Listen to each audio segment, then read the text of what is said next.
Good morning, classmates. Good morning, Dr. Ramos. And today, I will be reporting about NVM Gonzales, the bread of salt.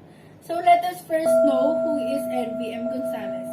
NVM Gonzales is an important icon among the Filipino literary community.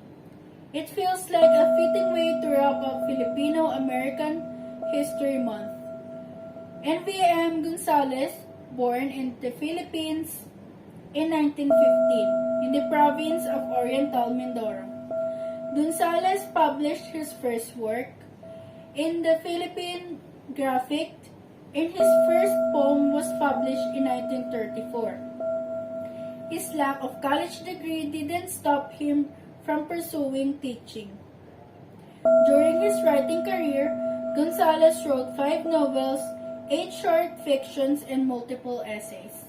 Gonzales has received numerous awards, and Gonzales passed away in 1999 at the age of 84. So today, I will be reporting about the story The Bread of Salt. The characters are Albert, the main character, the young boy. Ida, the Albert's apple of the eye. Josephine and Alicia, Ida's cousins. Don Esteban, Josephine and Alicia's father. Pete Saez, who invites Albert to join his band. Grandmother and grandfather of Albert. Aunt of Albert and Mr. Custodio. So the setting of the story is in the bake shop, and then it goes to the school until it went to Ida's house for the party. The time of the bread of salt is during the Spaniards' time in the Philippines. The theme of the story is regarding the conflict between what exists in mind and what physically or actually exists is also the same theme that governs NVM Gonzales, The Bread of Salt.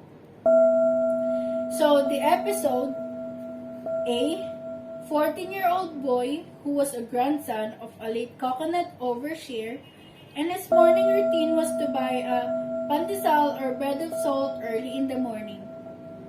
She was very boring with it, and the only thing that seems as a reward for buying a pandesal was seeing the old Spanish house in which the girl of his dream lives. Her name was Ida, the young boy's classmate. B. He learns and masters the violin. His feelings towards the girl make him motivated and persevere to be a good violinist. It did not disappoint him. Just when he thought that almost everybody thinks of his dedication on playing the violin, his aunt poured him a glass of water on his dreams of being a musician. She told the young boy that there is no future in being a musician, because it was only made them the very last one who can eat in the social gatherings. It was compared to a poor dog which is hungrily ravages plastic bags looking for food to feed its rumbling stomach. It pierced his young heart. C. Despite of his aunt being not supported in his journey of being a musician, Pete Saez, who owns a musical band, saw the young boy's excellent skills in playing the instrument. The young boy thinks if he joins the band, he can earn money. An opportunity earned fuels the desire of the young boy to purchase a box of linen stationery. He planned to open his heart to Ida through a letter. He planned it all. But his plan did not turn out what he planned, because his grandmother always asking for his earnings from his place during the funerals, weddings, or any social gatherings, and he can't resist his grandmother. D. A defining moment when they were invited to play in the old Spanish house, they arrived earlier than expected because they were afraid to be late, and they arrived without eating supper at all. The band rendered music for hours, and it was already midnight when they were given break to eat. The young boy was already starving, and he took the chance to devour the delightful dishes served at the table.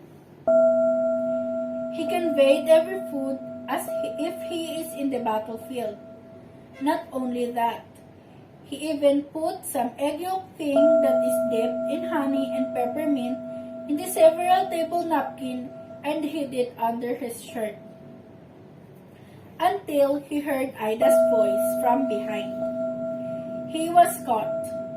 Ida saw him in thinks, and she began to ask the little boy that if he had eaten anything yet.